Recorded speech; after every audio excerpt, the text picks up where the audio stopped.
하나님 감사합니다. 또 한 주 잘 보내게 하시고 우리에게 또 새로운 주일을 기대하게 하시니 감사해서 감사합니다. 예수님 이름으로 기도합니다. 아멘. 예, 한 주 잘 보내셨습니까? 예, 오늘 이제 제가 먼저 광고 내용 잠깐 말씀드리면 지금 지하 계단실 보셨습니까? 다 보셨습니까? 네. 11시에 말씀하신 분 이제 계시고 순위 있고 또 1시 반에도 순위 예약된 게 있습니다. 그래서 이제 2개가 남아 있으니까 이제 미리 그 주에 그 방 필요하시면은 꼭 사역자들한테 먼저 말씀하시면 좋겠습니다. 사용하실 때 지하 1층은 사람들이 왔다 갔다 할 수 있으니까 이제 문을 닫고 거기다가 이제 뭐 붙이겠습니다. 이제 그래서 지금은 모임 중이니까 들어오지 마십시오. 이런 문구 하나 붙여 드릴 테니까 이제 1층보다는 2층이나 지하 3층이 더 좀 넓고 쾌적합니다. 그래서 지하 2층이나 3층이 더 좋을 것 같습니다. 하여튼 이렇게 문 닫고 사용하시면 될 것 같습니다. 이제 안에 이제 아직도 날씨가 좀 쌀쌀해서 그 안에 이제 히터도 넣어놨는데 히터를 좀 미리 이렇게 켜놓으시면 따뜻하고 괜찮은 것 같습니다. 그래서 그렇게 사용하시면은 미리 말씀해 주십시오. 그러면 사용할 수 있을 것 같습니다. 그 다음에 이제 대신방하고 있고 그 다음에 4월 2일 다음 주죠. 다음 주에 학습 세례식이 있습니다. 그래서 이제 이번 주 토요일 내일이죠. 내일부터 이제 학습 세례식 진행이 되는데 이제 그 청소년부 같아요. 이제 건의를 해주셨는데 이번에 입교하는 애들이 되게 많아요.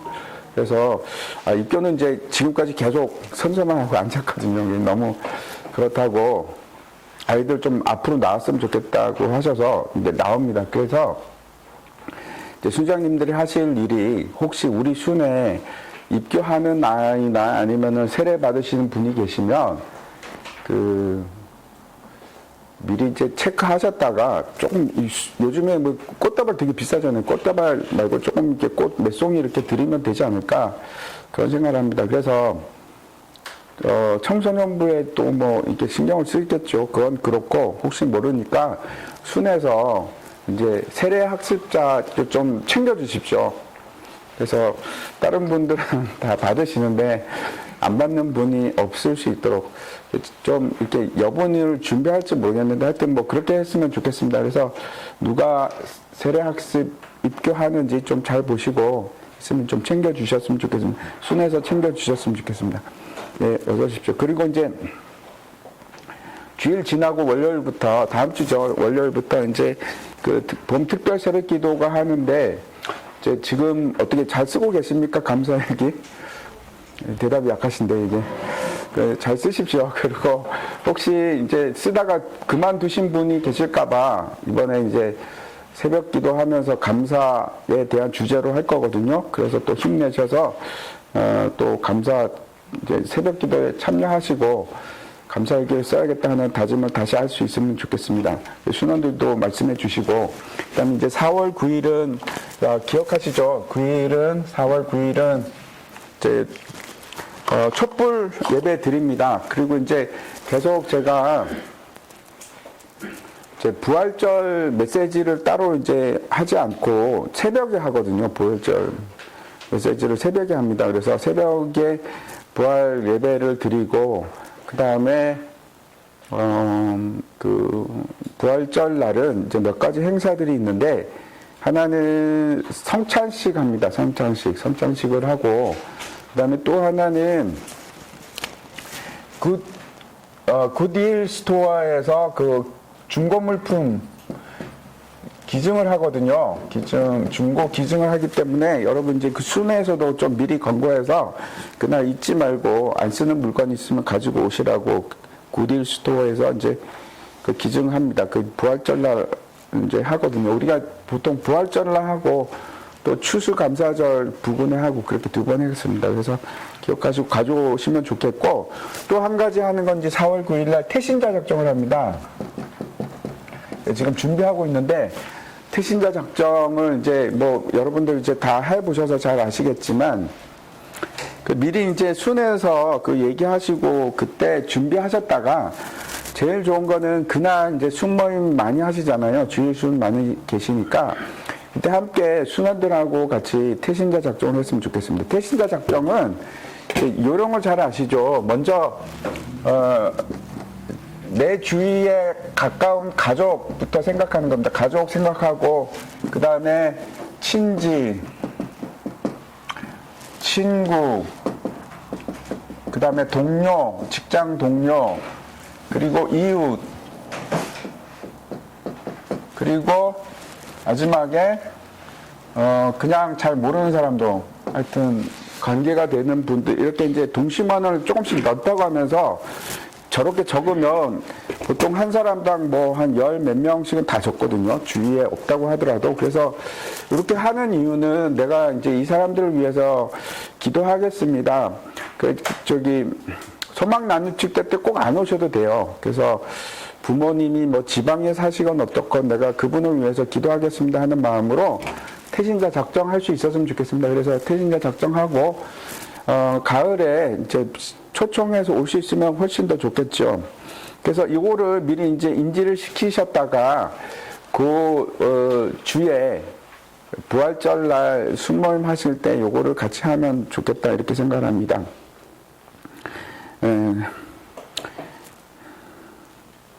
그래서 이제 부활절 날 하고 이제 우리가 11월에 그 소망 나눔 축제 하니까 그동안 열심히 이제 잘 준비하시고 사귀고 또 이제 또 선물도 한 번씩 보내시고 연락도 하시고 그러면서 복음을 전할 수 있는 그 기회를 좀 많이 만드시기 바랍니다. 이 취지를 잘 아실 테니까 그렇게 좀 이제 함께 했으면 좋겠습니다. 자매는 좀 더 많이 오면 좋겠다 이런 생각을 합니다.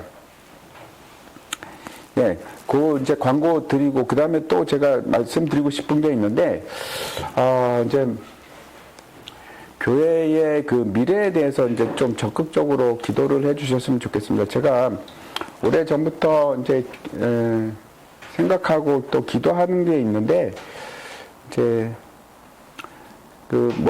제가 다 말씀드려서 잘 아시겠지만 세 가지 중에서 하나님 뜻이 뭔가 이걸 이제 제가 계속 기다리고 있습니다. 응답을 기다리고 있는데 첫 번째는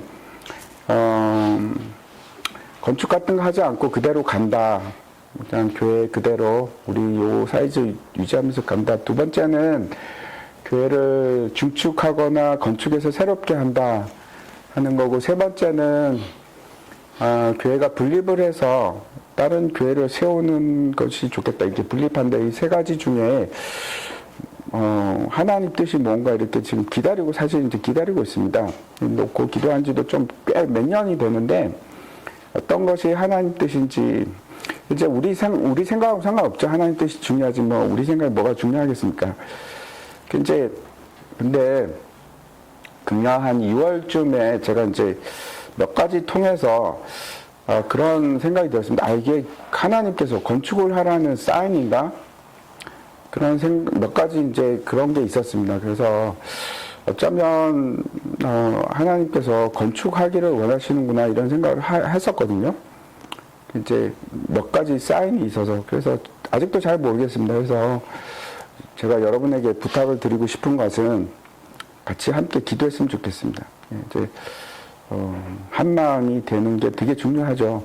에베소서 4장에 보면 하나님도 한 분이시고 성령도 하나님이시고 우리가 한 소망 안에서 주도 하나 믿음도 하나 그 이제 쭉 나오잖아요.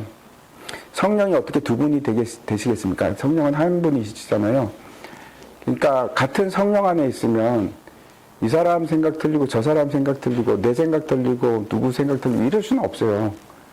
같은 생각을 가지는 게 맞는데 이제 한 목소리가 됐으면 좋겠습니다. 그래서 여러분도 저만 기도할 것이 아니고 여러분도 같이 기도해서 하나님의 뜻이 뭔지, 그래서 뭐 우리 생각하고는 뭐 아무 상관없죠. 그냥 하나님 뜻을 따라갔으면 좋겠습니다. 근데 이제 분명히 저는 이제 확신하는 거는 이제 정말로 하나님의 뜻을 구하면 하나님께서 우리에게 한 마음을 주시리라. 이제 또 다른 마음을 가지신 분도 계시겠죠. 근데 그거는 사실은 성령이 두 마음을 주지는 않으니까 진짜가 있고 가짜가 있고 그렇겠죠. 점점 우리가 잘 분별을 못할 수도 있지만 자꾸 기도하다 보면 우리 목소리가 하나가 되게끔 하나님께서 그렇게 만들어 가시지 않을까 그런 생각을 합니다. 이제 우리가 이제 비전 센터를 여기 이제 이렇게 뚜껑을 덮어 씌우는 것까지는 이제 같이 의견했는데, 그래서 그냥 아주 간단하게 지을 건지 아니면 어떻게 지을 건지 그것도 구체적으로 어떻게 하는 것이 좋은지 그런 생각을 합니다. 예를 들어서 이제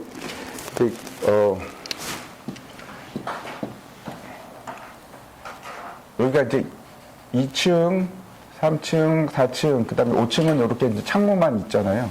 이렇게 되어 있는데, 예를 들어서, 이렇게 짓고 여기 한 층을 더하면 여기가 넓은 공간에, 뭐 할 수는 있는데, 그러면은 가운데 이제 H빔 같은 게 길게 이렇게 들어가야 돼서, 이제, 어떨지, 좀 힘들거나 공사비가 많이 들 수도 있고, 아니면 그래서 한 층으로 이렇게 할 수도 있고, 아니면은 밑에 한 층 만들고 이 3층과 4층을 이렇게 큰 예배실로, 아니면은 그냥 뭐 체육시설도 겸해서 이렇게 쓸 수도 있고, 그걸 잘 모르겠습니다. 그래서 이렇게 하는 게 더 합리적이라고 전문가는 얘기를 하더라고요. 그럼 뭐 제일 싼 거는 이렇게 하는 게 제일 싸합니다. 이렇게 하면 제일 싼데, 어떤 게 좋을지 잘 모르겠습니다. 그래서 같이 좀 기도하고 했으면 좋겠습니다. 이제 이렇게 지으면 나중에 이제 결국 우리 분당은 사실 이제 좀 뭐 연한이 이제 30년 다 돼 가거든요. 그래서 대부분 저거는 이제 30년 지나면 재건축을 하든지 뭐 어떻게 하든지 뭐 해야 된다 하는 게 이제 일반적인 상황.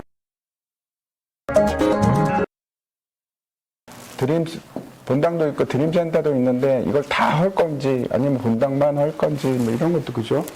같이 생각을 하고 기도를 같이 했으면 좋겠어요. 비용이 드는 문제에 있어서 비용은 당연히 들죠. 비용이 드는데 저는 이렇게 생각을 합니다. 이제 우리 교회 규모에서 이 정도 이렇게 짓는 거는 뭐 특별헌금 같은 거 안 해도 충분히 그냥 지금 우리 1년 수입, 헌금으로 수입 들어오는 걸로 충분히 감당이 된다고 생각하거든요. 그래서 따로 뭐 특별헌금, 건축헌금 이런 거 하지 않고 해도 뭐 가능할 것 같습니다. 가능하다고 뭐 2, 3년이면 충분히 다 끝날 수 있다고 생각하거든요. 아무튼 그런 생각입니다. 그래서 사실 이제 여기를 저는 뭐 이렇게 그냥 이건 하나님이 그렇게 그런 건 아니고 그냥 생각하기에 제일 중요한 게 요즘에는 주차장이 아주 중요한 문제라고 생각하거든요. 그래서 주차장을 어떻게 확보하는가 하는 문제가, 그래서 뭐 여기를 이제 헐고 그냥 바닥을 다 주차장으로 쓸 수도 있고, 아니면은 뭐 거기 주차 빌딩은 돈이 많이 안 드니까 뭐 그렇게 할 수도 있고, 뭐 여러 가지 생각이 있는데, 아무튼 그런 거를 다 함께 기도를 했으면 좋겠어요. 그래서 여러분도 하나님께서 뭘 원하시는지 같이 한 마음을 달라고 그렇게 이제 기도하고 준비했으면 좋겠습니다. 오늘 이제 그 말씀은 상한 갈대를 꺾지 아니하며, 마태복음 12장 14절부터 21절까지 말씀인데, 예. 김삼준 장로님 저 앞에 그 서문 좀 읽어주시겠어요?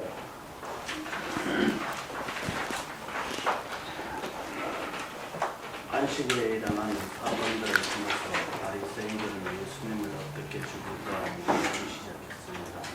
그러나 예수님께서는 그 자리를 떠나시며 그 일들에 대해서 다투지 않으시고 소리를 높이지도 않으셨습니다. 그리고 이 일에 대해서 마태는 이사야 선지자의 글을 인용하여 메시아가 어떤 분이신지를 드러내고 있습니다. 그분은 상한 갈대를 꺾지 아니하며 꺼져가는 심지를 끄지 아니하시는 분이십니다.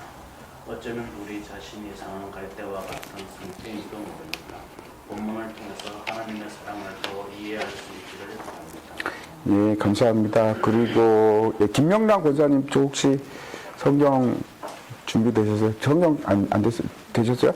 네, 그러면 마태복음 12장 14절부터 21절까지 좀 읽어주시겠어요? 바리새인들이 나가서 어떻게 하여 예수를 죽일까 의논하거늘 예수께서 하시고 거기를 떠나가시니 많은 사람들이 따르는지라. 예수께서 그들의 종을 다 고치시고 자기를 나타내지 말라 경고하셨으니 이는 선지자 이사야를 통하여 말씀하신다. 보라 내가 택한 종 곧 내 마음에 기뻐하는 바 내가 사랑하는 자이다. 내가 내 영을 그에게 줄 터이니 그가 심판을 이방에 알게 하리라. 그는 다투지도 아니하시며 놀래지도 아니하시리니 아무도 집에서 그 소리를 듣지 못하리라. 상한 갈대를 꺾지 아니하며 뻗어가는 심지를 끄지 아니하기를 심판하여 이길 때까지 하리니 또한 이방인들에게 이름을 아리라라 함을 이루려 하시느니라. 네, 아멘, 감사합니다. 이제 11장부터 이제 12장까지 예수님 의심하는 일도 있었고, 뭐 무시하거나 비난하는 거, 그 다음에 반응하지 않는 거, 뭐 이런 얘기가 쭉 기록되었지 않습니까? 이제 드디어 이제 12장 14절에 가면 예수를 죽이고자 이제 바리새인들이 모의를 시작합니다. 이제 그 얘기가 나오거든요. 그래서 여기서는 이 사람들이 얘기하는 거는 뭐 죽여야 할까 말아야 할까 그걸 결정하는 게 아니고 방법을 논하는 겁니다.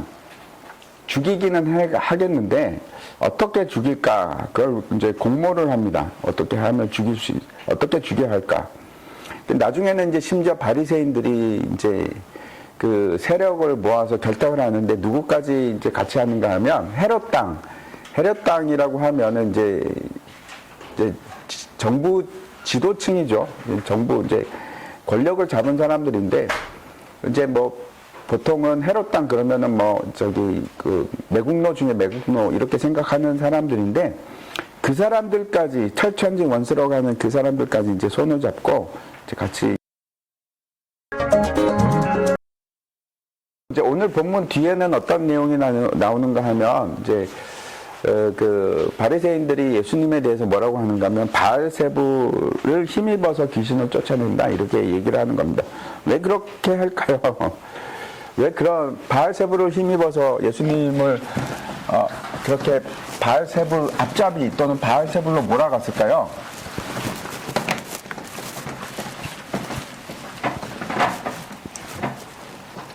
예수님은 어떤 게 이제 들었냐면 배경이 예수님은 메시아가 아닌 겁니다. 이 사람들은 가짜입니다. 그런데 예수님이 기적을 막 행하잖아요. 그러면 거기에 대한 해석이 필요하잖아요. 가짜가 어떻게 기적을 행하는가? 메시아가 아닌데 이 사람은 분명히 메시아가 아니야. 근데 왜 기적을 행하는가? 그 해석이 필요하죠. 그래서 가지고 온 해석이 그겁니다. 틀림없이 귀신 편이야. 귀신이 지금 능력을 줘서 이런 일을 행하는 것이 진짜가 아니다. 그래서 이제 바알세불 논쟁이 나오는 겁니다. 근데 먼저 좀 생각해 보시면 좋겠는 게 이 유태인들이 왜 예수님은 메시아가 아니라고 결론을 내렸을까요? 혹시 뭐 이렇게 생각나시는 거 있습니까? 왜 메시아가 아니다라는 결론을 내렸을까요?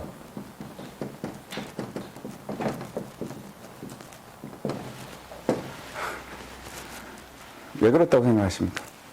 그냥 느낌상?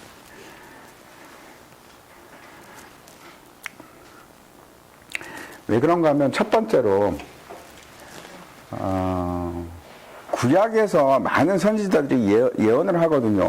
예수님에 대해서 예언을 하는데 그거하고 달랐다고 생각하는 겁니다. 사실 다른가? 그렇지는 않거든요. 그러니까 구약에서 성경과 다르다. 이때 성경은 구약이죠. 뭐가 다르다고 생각했을까요? 왕으로 와서 이스라엘을 지배하고 통치하는 왕이 돼야 되는데 전혀 그런 낌새가 안 보이는 겁니다. 그러니까 이제 이사야서 11장 같은 데 보면 표범이 염소와 같이 놀고 어린 양과 사자가 같이 뛰놀고 그리고 그 독사 구명에 대한 어린이가 손을 집어넣어도 해하지 않고 그런 일이 일어나야 되거든요. 근데 없잖아. 그 다음에 왕으로 온다는 얘기는 수도 없이 많이 와요. 근데 왕이 아니야. 왕이 될 생각도 없는 것 같아. 왜 그런 차이가 났을까요? 왜 그렇게 그런 차이, 왜 그런가 하면 예수님이 두 번 오시거든. 그걸 몰랐던 겁니다. 예수님이 처음 초림이 있고 그다음에 재림이 있는데 이 간극을 이해를 못, 갭이 있죠, 갭을 갖다가 이해를 하지 못한 거야.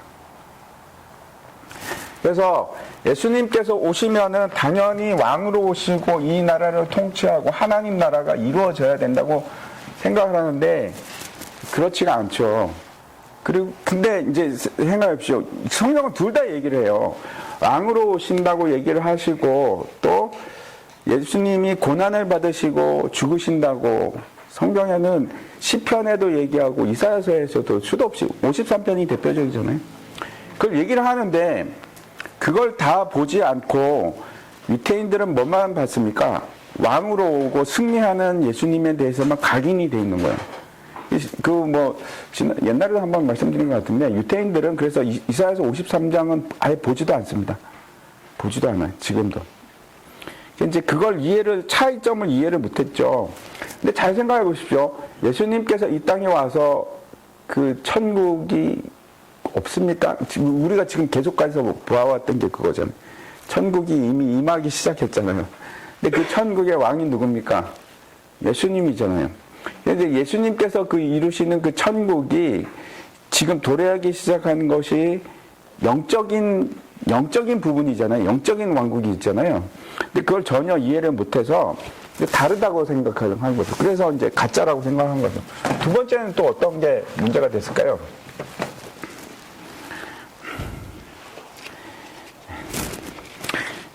그 전에 이제 제가 요즘에 이제 막 이슈가 됐던 것이 정명석 뭐더라 나는 신이단가 이재롱 뭐 김기수 뭐 박명호 뭐 이런 사람들 자신이 메시아라고 주장합니다. 그 외에도 뭐 신천지 이만희도 있고 안상홍 증인의 그 하나님의 교회 또 그 장길자죠. 원래는 안상홍이 이제 자기가 하나님이라 그랬는데 죽었어요. 안 죽을 줄 알았는데 죽었어요. 85년인가 죽었거든요. 죽고 나니까 그리고 이제 거기에 전도사였던 장길자가 이제 영혼 결혼식 하여튼 결혼 뭐 아내라 그래가지고 그 다음 딱 이제 하나님의 신부니까 어머니 하나님 해갖고 막 그렇게 하잖아요. 근데 그게 전부 다 뭐 정명석도 그렇고 이만희도 그렇고 이 사람들이 다 어디서 그 논리를 배웠는가 하면은 원리강론에서 배웠습니다. 원리강론. 이게 원리강론이 누가 만들었냐면 윤선명이가 만들었습니다. 원리해석이라는 거 처음 만들었다가 그 밑에 있던 몇몇 브레인들이 이걸 잘 만들었어요. 그래갖고 다듬어갖고 만든 게 원리강론인데 그래서 이제 원리강론에 나왔던 내용을 다 배운 사람들이 이만희도 그렇고 이제 모든 걸 이제 다 이거 비유로 해석을 하죠. 예를 들어갖고 하와가 뱀에게 타락했다. 그걸 어떻게 얘기를 합니까? 이제 성관계로 얘기를 해요. 성관계로 얘기해서 그 피가름 논리가 그래서 나옵니다. 저기 통일교에서 다시 육체를 정결케 하기 위해서 막 그런 논리가 이제 전해왔습니다. 예, 어떻게 깨끗게 하는가. 그런 거 다 이제 비유로 풀고, 그 다음에 예수님이 다시 오신다. 우리는 어떻게 알고 있습니까? 예수님 오실 때 어떻게 오시죠? 구름 타고 오시잖아요. 근데 구름 타고 오는데 원리 강론에 보면 문선명이 했던 거예요. 이게 정명석이나 이만희가 했던 얘기가 아니고, 구름은 사람들이 운집한 것이다. 그래서 수많은 사람들을 얘기하는 거다. 그것도 비유라고 얘기를 해요. 그래서 예수님이 오실 때 구름 타고 오는 게 아니고, 수많은 사람들과 함께 나타난다. 이제 문선명이가 얘기했던 건데, 그게 다 이제 이만희가 자기라 그러고, 정명석이 자기라고 그러고. 근데 제가 왜 이 얘기를 드냐면, 사람들이 막 거기 이제 속아 넘어가잖아요. 속아 넘어가고, 그래서 이제 이런 겁니다. 사람들이 정명석이나 뭐 이만희도 그렇고 정명석도 그렇고 저기 뭐 초등학교 졸업인가 뭐 그러고 그렇잖아요. 근데 사람들이 그 사람이 위대해서 그런 게 아니고 어떻게 생각하냐면 이사야서도 보면은 내 신을 그에게 부어 주신다고 여호와의 영을 부어. 그래서 어떻게 되는가 하면 그 사람에게 하나님의 영이 들어갔다고 생각하는 거예요. 그래서 예수 그리스도의 영이 들어가서 이 사람 자체가 뭔가 아니고 영이 들어갔기 때문에 이 사람이 메시아가 되는 거예요. 이 사람이 무슨 뭐 무식하고 이런 게 문제가 아니고. 그래서 흠이 있어도 봐주는 겁니다. 왜냐하면 이 사람 자체가 그런 게 아니고 이 안에 성령이 들어가서 자기들이 보혜사라고 그러고. 근데 제가 왜 이면서 뭐 또 그러죠. 이만희도 그러고. 다윗이 40년을 가르쳤으니까, 통치했으니까 예수님도 40년을 통치해야 된다. 그게 성경에 있는 얘기입니까? 없는 얘기잖아요. 없는 얘기인데 그런 걸 만들어내서 그래서 이만희나 이렇게 40년 통치해야 되고 뭐 이런 얘기를 하는 거예요. 설마 내가 신천지에 빠질까? 여러분이 성경을 모르면 2주 만에 빠집니다. 2주 만에. 그 사람들이 뭘 갖다가 이렇게 붙이고 저렇게 붙여가지고 자기 하고 싶은 말 다 성경 안에 있는 단어들 조합해서 만들어내면 성경을 모르면 그냥 당하잖아요. 그냥 당한다고요. 그래가지고 여러분 성경 아셔야 됩니다. 이 유태인들도 똑같아요. 성경을 아는 척했지만 실제는 모르는 겁니다. 이해를 하지 못해서. 뭐 제가 하나만 더 얘기하면 이제 제가 신천지가 막 20만 명, 그 하나님의 교회는 지금 몇 명인 줄 혹시 아세요? 350만 명, 350명. 기가 막혀서. 예.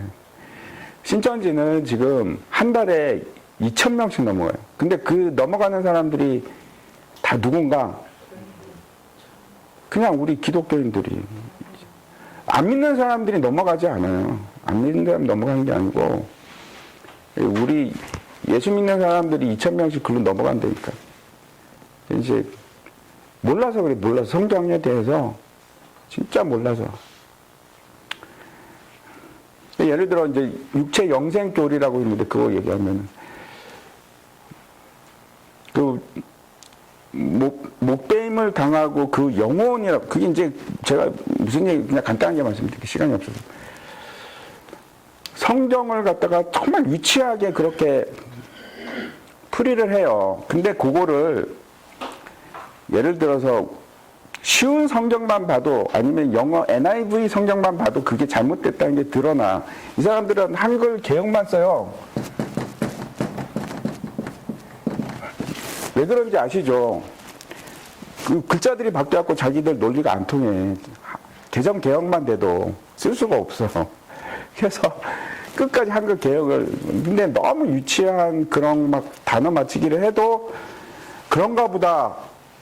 이게 마치 되게 막 그 쌈박한 논리처럼 보이니까 막 그렇게 넘어가는 거예요. 그래서 신천지 교인이 6일 합체가 되는 게 그 교인이 14만 4천 명이 되면 목매임 받은 이런 겁니다. 하늘에는 영이 있고 이게 목매임을 받고 그런 영들 있잖아요. 그 계시록에 나오죠. 베어서 죽고. 그런데 땅에는 짐승의 숫자를 받지 않은 사람 6이 있는데 이 사람들이 14만 4천 명이 되면 이게 6일 합일이 돼갖고 영생에 들어가는 거예요. 근데 지금 14만 4천 명 넘었잖아요. 지금 20만 명이잖아요. 근데 이게 성경 잘 보면 이게 그 사람들은 이거 똑같은 얘기거든요.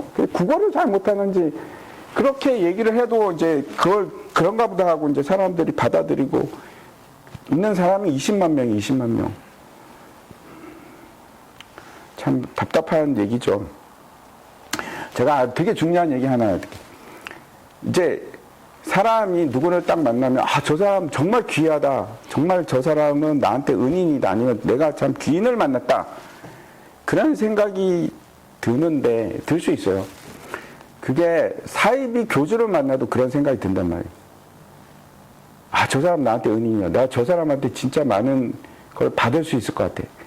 이제 가스라이팅을 당했건 어떻게 했건. 근데 그걸 어떻게 구별하느냐. 잘 들으십시오. 어떻게 구별하느냐. 몇 달이 지났는데 내가 거기에 손해를 계속 보고 있어. 예를 들어 내가 돈을 계속 바치고 있어. 아니면 뭔가 전혀 상식적이지 않은 뭔가를 내가 계속 주고 있어. 그러면 무조건 그거는 잘못된 겁니다. 예를 들어 신천지 그 보통 대학생들이잖아요. 대학생 가출해가지고 두세 달 만에 막 200만 원씩 헌금하고 아르바이트 하고 다 거기다 바치고 그런다고. 모르죠. 자기는 지금 그렇게 지금 속고 있다는 거. 그게 뭐 그런 이단뿐만 아니고 기존 교회는 더 무섭죠. 그런 게 있어도 우리가 잘 구별이 안 되니까. 내가 가스라이팅을 당하고 있는지 아닌지. 참 그렇습니다. 그 이제 바리새인들은 그렇게 생각했죠. 메시아가 오면은 바로 이스라엘 왕국이 건립이 되고 그리고 로마는 끝나고 이스라엘이 전 세계 중심에 서고 막 이렇게 생각했죠. 근데 그 성경을 잘 몰라서 그렇죠. 성경을 잘 몰라서 제대로 몰라서 그렇습니다. 두 번째는 왜 그렇게 했는가? 두 번째는 신성모독이라고 생각해요. 신성모독. 신성모독이라고 생각하는 이유는 이제 예수님이 죄사함에 대해서도 얘기하죠. 그 다음에 또 뭐라고 합니까? 하나님과 나는 하나다.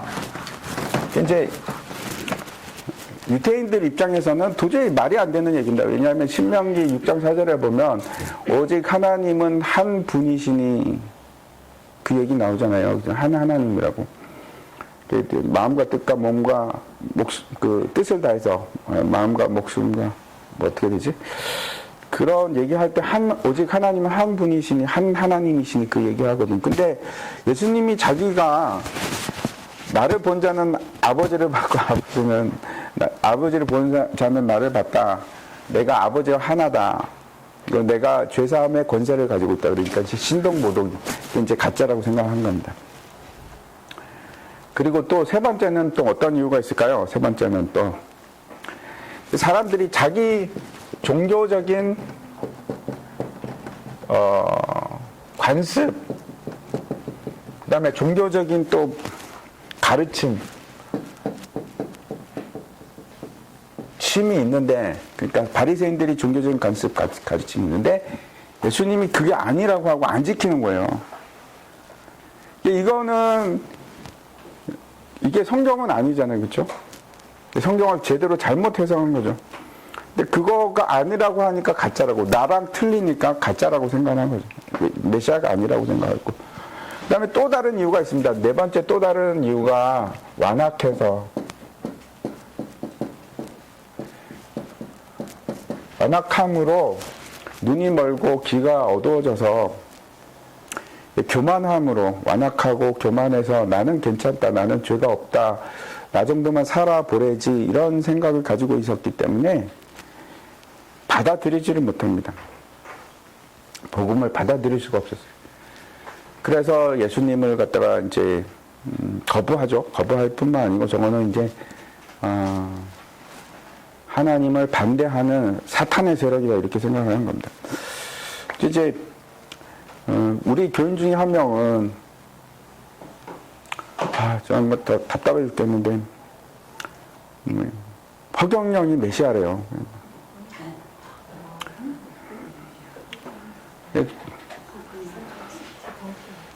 저 정말 남의 일이 아니에요. 남의 일이 아니에요. 성경을 잘 알지 못하면 그렇게 되는 거예요. 성경을 잘 알지 못하면.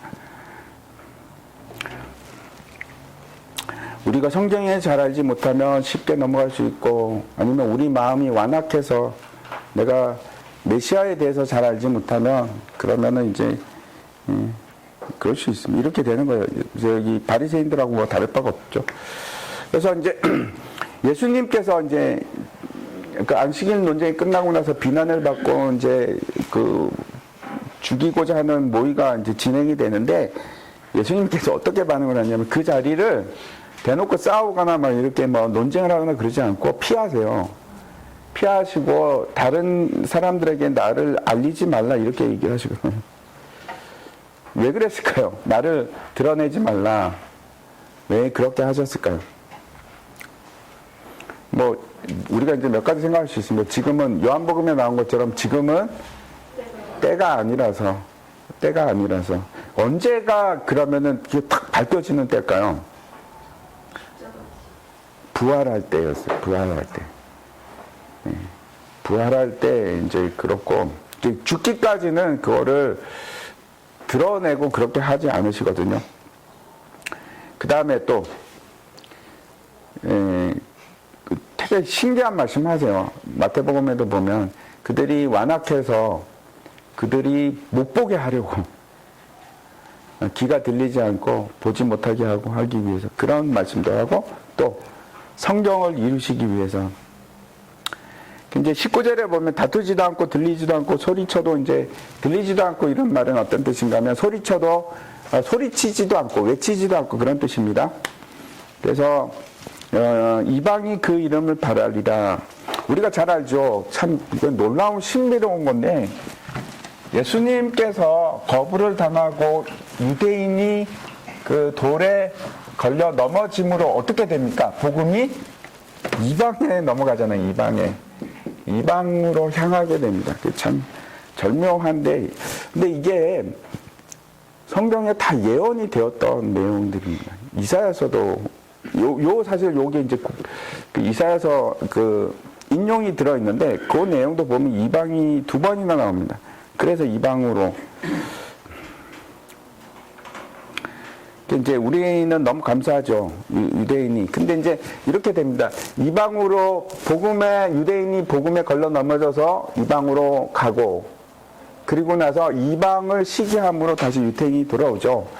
유태인이 돌아오면 이제 그때는 이제 마지막 때가 되는 겁니다. 이제 제가 하나 상한 갈 때가 무슨 뜻일까요? 상한 갈 때. 어떤 뜻이라고 생각하십니까? 상한 갈 때.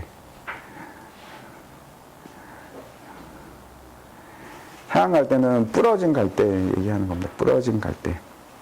도대체 이게 무슨 뜻인가? 사실, 네? 어떤 의미로 상한 갈 때를 꼭 않으시고, 상한 갈 때를 꺾지 않으시고, 꺼져가는 심지를 끄지 않으시고, 어떤 게 생각이 드세요? 연약한 자. 그런 게 이제 우리가 가장 먼저 들죠. 예? 쓸모없는. 그렇죠. 그런 것도 들어. 근데 상한 갈 때가 사실 이제 성경에 한번 나와요. 어디에 나오냐면, 우리 생각하고 전혀 다른 의미로 나와요. 그 이스라엘이 애굽을 막 의지하잖아요. 강대국이니까. 아수르하고 이제 긴장 관계 있을 때도 계속 애굽 편에 붙거든요. 근데 예레미야 선지자나 이런 선지자를 통해서 뭐라고 얘기하냐면 애굽은 상한 갈 때다 그래요.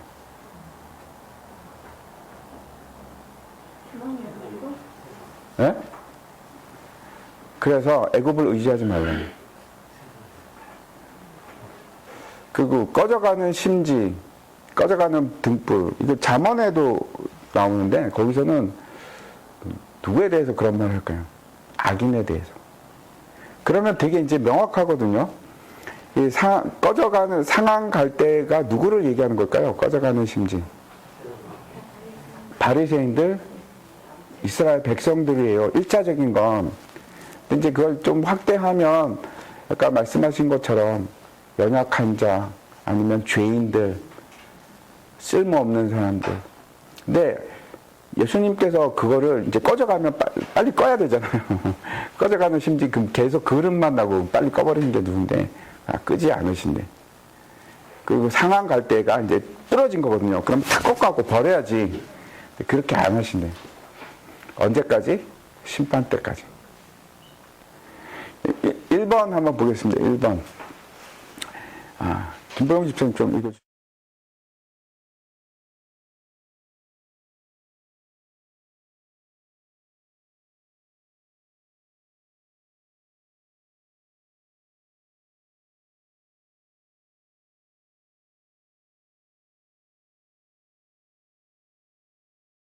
구나 이런 생각이 들고 그럴 때 있지 않습니까? 이제 심령이 가난한 자는 복이 있나니 사실은 되게 중요한 논리 중에 하나가 성경에서 얘기하는 게 내가 상한 갈 때가 되지 않으면 치유가 없어. 참 그렇죠. 그러니까 내가 꺼져가는 심지 그러니까 악인이라는 그 자의식이 없어서는 회개가 안 되잖아요. 되게 애통할 수가 없잖아요. 그죠? 애통이 잘 안 돼. 그게 없으면. 내가 몹쓸 인간이고 나는 정말 진짜 만물의 찌꺼기라고 여기지 않는 이상 그 구원의 회복이 시작이 안 되잖아요. 잘. 내가 괜찮은 사람인데 이게 이렇게 해갖고 그렇다고 제가 뭐 억지로 죄인이 되라는 얘기가 아닙니다. 그런 건 아닌데 상한 것이 뭐 그렇다고 해서 꼭 내 자신 그러니까 이제 상한 갈 때를 그러니까 진짜 이거는 이걸 의지해봤자 이거는 내 손이 찔릴 뿐이지 이거 버리는 게 나은데 근데 내가 계속 상한 갈 때를 의지하고 있거나 아니면 뭐 나는 그러니까 내가 내 힘을 의지하려고 하거나 그런데 그게 부러진 상태, 그죠? 뭐, 하여튼 뭐, 악인 또는 죄인, 이런 것을 넘어서서 상처를 가지고 살아가는 사람들 되게 많죠. 그래서 1번 문제는 이제 상처를 가지고 살아가는 사람들, 예를 들어서 나는 어릴 때 왕따를 당했는데, 근데 그 벗어나지 못하고 치유도 안 되고, 또 어떤 사람은 폭력을 당해갖고, 제가 아시는 분도 어릴 때부터 폭력을 당했는데 그 부모님이 용서가 안 되는 거예요. 끝까지.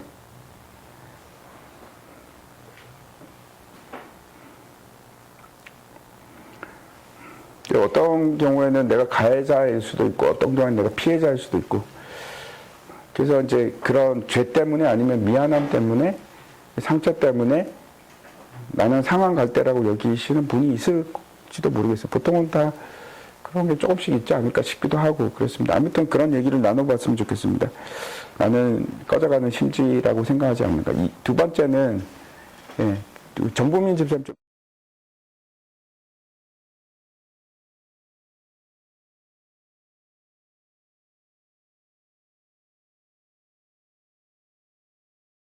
바리새인들이 어떻게 죽일까 논의를 하는데 앞에서 말씀드린 것 같이 예수는 결코 메시아가 될 수 없다. 이게 이제 그 사람들의 생각입니다. 그래서 어떻게 예수님은 어떻게 하시는가 15절을 보면 예수께서 아시고 거기를 떠나가시니 그러죠. 왜 맞서 싸우지 않을까?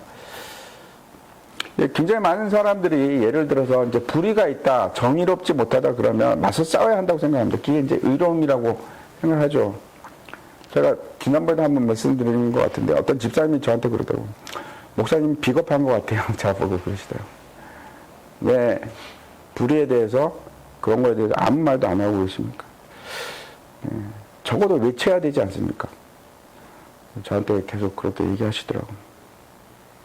세상에 진짜 뭐 진리가 있고 의로움이 있고 그러면은 정말 억울한 일이 많을 텐데 그렇죠? 왜 예수님께서는 아무 말도 안 하셨을까? 세례요한은 얘기하다가 잡혀갔잖아요, 그죠? 헤롯 앞에 감옥에 살기도 하고 뭐 그런데 예수님은 비겁해서 그런가? 저는 그렇게 생각 안 합니다. 저도 그런 거 얘기하고 뭐 정치적인 문제나 아니면 그런 막 나가서 막 길거리에서 데모하거나 무슨 법이 잘못됐다 막 그러고 싶지가 않은 이유가 그걸로 해결이 안 된다고 생각해서 그걸로는 해결이 안 된다고 생각해요. 세상이 변할 거라고 생각하지 않습니다.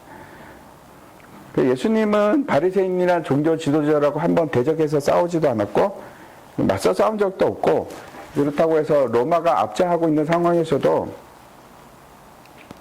글에 대해서 뭐 맞서 싸우지 않아요. 그리고 뭐라고 하는가 하면 16절에 오히려 자신을 나타내지 말라. 자신이 메시아임을 광고하고 다니지 말라 이렇게 얘기하시죠. 이제 일단은 아마 이럴 것 같아요. 첫 번째로는 지금 그 적대자들, 바리새인이나 이런 사람들로부터 그 적대감을 더 크게 하지 않기 위해서, 왜냐하면 아직 할 일이 남아서. 두 번째는 그렇게 내가 광고하고 다니면 사람들이 뭐라고 하겠습니까? 이스라엘의 왕으로 삼으려고 그러죠. 그게 실제로 오병이어 이후 사건에 사람들이 예수님을 왕으로 삼으려고 막 그러죠. 그거를 피하기 위해서. 그다음에 아까도 말씀드렸지만 때가 되지 않아서, 또는 천국 비밀이라서 누구에게나 다 알려지는 게 아니라서 감추인 자들이, 복 있는 자들을 위해서 그런 얘기가 나오죠. 그 다음에 성경 말씀을 성취하기 위해서 이제 복음 부활할 때 그때 이제 얘기합니다. 이제 요거를 두고 이런 생각을 해봤으면 좋겠어요. 구원이 어떤 성공이나 아니면 왕으로 되는 거 그런 게 아니고 폭력적인 뭐 이런, 그러니까 어떤 걸 세력적으로 압도해서 그렇게 해서 구원을 이루는 것이 아니라서. 어디서 옵니까? 구원은 뭘로부터 시작이 됩니까? 십자가로부터 시작하죠. 십자가가 구원의 지혜거든요. 그러니까 세상 방법적은 사실은 내가 뭐 이렇게 맞서서 싸운다거나 뭐 어떤 혁명을 일으키거나 이거는 십자가의 방법은 아닌 거는 분명해요. 예수님께서는 승리하기 위해서 뭘 택했냐면 십자가를 택하셨죠. 예, 3번 보겠습니다. 서영석 집사님 좀 읽어.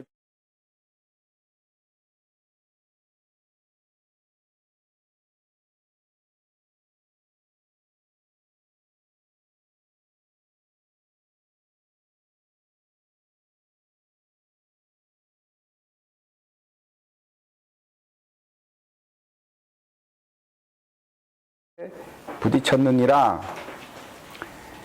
그들이 믿음을 의지하지 않고 행위를 의지함이라. 구원이 이루는 방법이 행위가 아니고 믿음인데, 믿음을 이루는 방법이 행위고, 어떤 사람도 행위로 구원을 받지는 못합니다. 그렇죠. 근데 바리새인들은 행위로 구원을 받는다. 그러면 어떤 일이 필요한가 하면, 행위로 구원을 받으니까 메시아가 필요 없어요. 구원은 혼자서 이룰 수 있으니까, 자신의 의로 이루면 되니까. 죄 사하는 구원자가 필요가 없습니다. 그게 없어지죠. 두 번째는 이제 로마서 10장 2절과 3절 보면 제가 읽겠습니다. 내가 증언하노니 그들이 하나님께 열심히 있으나 올바른 지식을 따른 것이 아닙니다. 하나님의 의를 모르고 자기 의를 세우려고 힘써 하나님의 의에 복종하지 아니하였느니. 올바른 지식이 아니라고. 하나님 말씀에 대한 무지, 의에 대해서도 무지, 의가 뭔지도 모르고 하나님의 말씀이 무엇인지도 모르고 제대로 성경을 모르는 거죠. 그래서 하나님에 대한 열심은 있었지만 하나님에 대한 지식이 없습니다. 이제 이 백성이 왜 망하는가?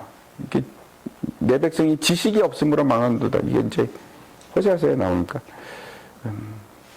지식이 없어서 망한다고. 성경 말씀을 꼭 아셔야 됩니다. 그래서 정말 성경 말씀에 대해서 아주 분명한 이렇게 이해와 지식이 여러분에게 있었으면 좋겠습니다. 또 이제 마태복음 13장 15절에 보면 이 백성들이 마음이 완악하여져서 그 귀는 듣기에 둔하고 눈은 감았으니 이는 눈으로 보고 귀로 듣고 마음으로 깨달아 돌이켜 내게 고침을 받을까 두려워합니다. 마음이 완악해져서 그렇답니다. 교만하고 나는 괜찮아 하는 이제 생각 때문에 이사야서 말씀에 보면 여기서는 그 마태복음에 보면 하나님이 고침을 받을까 두려워함이라 이렇게 해석이 되는 것처럼 보이지만 이사야서에서는 어떻게 되냐면 되게 신기한 게 거기서는 내가 고침을 받을까 두려워하는 걸로 되어 있습니다. 그들이. 그러니까 이상하죠. 그 사람이 내가 고침을 받으면 어떡하지? 고침을 안 받고 싶어 합니다. 안 받고 싶어요. 그 얘기가 이제 여기 마태복음 13장 15절하고도 같습니다. 그래서 나는 이 실수를 범하지 않기 위해서 메시아가 누구인지 똑같은 실수를 범하지 않기 위해서는 내가 구원이 필요한 자임을 분명히 이제 우리가 아는 일이 필요하죠. 심령이 가난한 일이고 애통하는 일이. 또 성경 말씀 잘 모르면 메시아가 누군지 모릅니다. 그렇죠? 실패할 수밖에 없습니다.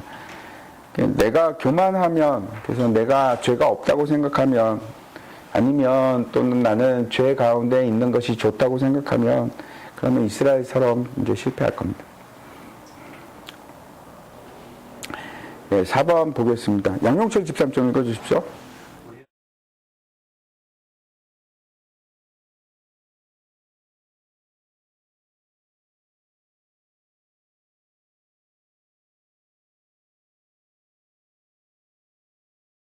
따라 돕는 은혜를 얻기 위하여 은혜의 보좌 앞에 담대히 나아갈 것이냐. 우리가 해야 될 것이 이제 보좌 앞에 나가는 일이 필요하고 상한 갈대와 꺼져가는 심지 같은 때 내가 그렇다면 호세아서 6장 1절에 보면 이런 말이 있습니다.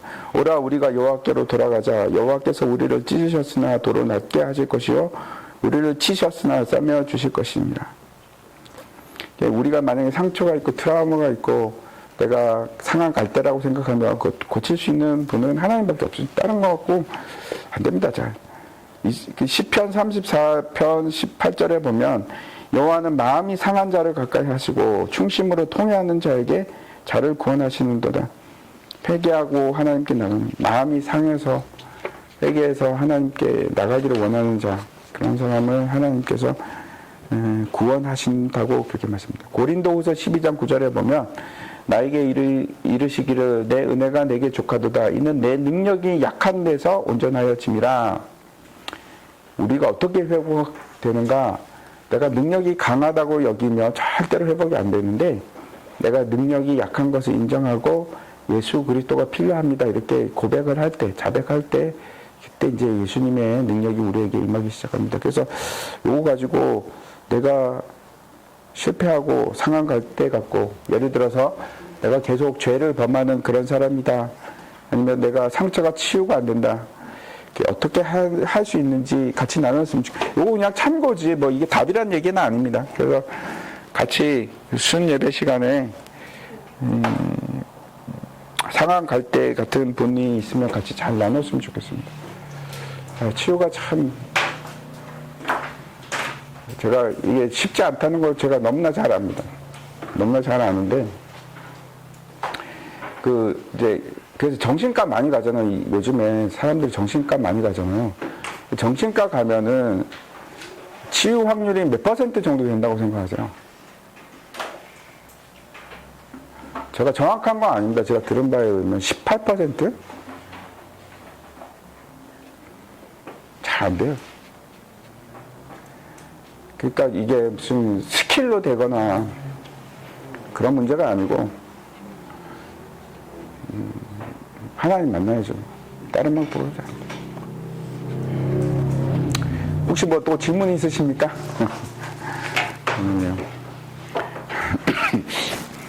카톨릭에 네. 목사님은 구원이 그러면 바리새인들이 그렇다면 카톨릭에 대한 구원은 카톨릭 신자 중에 신실한 사람들 많잖아요. 그 구원은 어떻게 생각하세요? 거기에 대해서 제가 예를 들어갖고 이제 제가 옛날에 일본 나가사키 한번 간 적이 있어요. 나가사키 가서 거기 이제 그 카톨릭 신자들이죠. 그때는 이제 스페인으로부터 이제 그 기독교가 들어왔으니까 다 카톨릭 신자들이에요. 얼마나 죽었나 하면 막부 시대 때, 막 에도 시대 때 이럴 때 많이 죽었는데 20만 명, 30만 명 죽었고. 근데 제가 이제 말씀드리고 싶은 거는 카톨릭 신자라고 해서 그러면 다 구원이 없느냐? 저는 그렇게는 얘기 못 할 것 같아요. 왜냐하면 그분들이 성경을 제대로 보고 예수 그리스도를 발견하고 예수 그리스도가 나에게 필요합니다. 그렇게 여겼으면 구원을 받았을 것이고. 근데 이제 카톨릭에서는 잘 아시죠? 그 성경을 못 보게 했어요. 요새는 보던데요? 네, 요즘 보는데 교리를 그렇게 안 가르쳐요. 그러니까 구원이 믿음으로 구원을 얻는다고 얘기하지 않고 칠성내로 구원을 이런다고 여전히 그 구원 교리는 똑같습니다. 그래서 만약에 예수님을 제대로 믿으면 구원을 받을 것이고 그렇지 않으면 근데 이제 제가 이제 만나본 대부분의 많이 만나보진 건 아니에요. 근데 대부분의 카톨릭 신자들은 믿음이 없어요. 예수 그리스도에 대한 믿음이 없어요. 그게 좀 안타깝죠. 저게 이계명이 없어요. 개토릭. 예, 이계명 없고 10계명을 둘로 나눠갖고 둘로 나눠. 왜냐하면 자기들이 맨날 우상을 만들잖아요. 근데 성경에 나와 있는 거 뻔히 나와 있는데 그게 없으면 왜 그걸 의심을 못할까? 루터교도 그렇습니다. 루터교까지도 의심을 카톨릭 성도들이 성경을 제대로 본다고 생각하죠? 그러면요, 바리새인들은 구원이 전혀 없다고 보세요? 예를 들어서 그 이제 바리새인들 중에서도 예를 들어서 처음에 니고데모였나? 니고데모가 아니고 누구였지? 나다나엘 같은 사람은 구원 받았잖아요. 그래서 그러니까 바리새인이라는 딱 잣대로 해갖고 이 사람들은 다 아니고 그럴 수는 없을 것 같아요. 개인적인 문제지. 바리새인도 개인의 문제. 그러니까 예수를 믿었으면 구원을 받았을 거고 끝까지 안 믿으면 근데 분명한 거는 이겁니다. 구원을 받는 방법은 예수님밖에 없어요. 다른 아무런 방법이 없어요. 뭐 그게 기독교인도 똑같고 기독교인이라고 다 천국 가는 건 아니잖아요. 그죠? 예수를 믿어야지 구원받고 똑같다고 했어요. 예수님밖에 없는데 하나님 이꼴 예수님이잖아요. 네. 하나님 이꼴 예수님이지만 그 하나님하고 우리가 얘기하는 성자 예수님하고는 다르잖아요. 개념이 달라요. 예, 또 다름 없으면 제가 기도하고 마치겠습니다. 하나님 아버지, 우리 순을 위해서 오늘도 기도합니다. 주님께서 숙모인 가운데 함께하여 주시고 기도할 때마다 우리 가운데서 응답하여 주시고 예수 그리스도로 인해서 우리가 모든 상처가 치유받고 또 기뻐하고 평화를 누릴 수 있는 그런 우리들 될 수 있도록 주님 도와주시옵소서. 예수 그리스도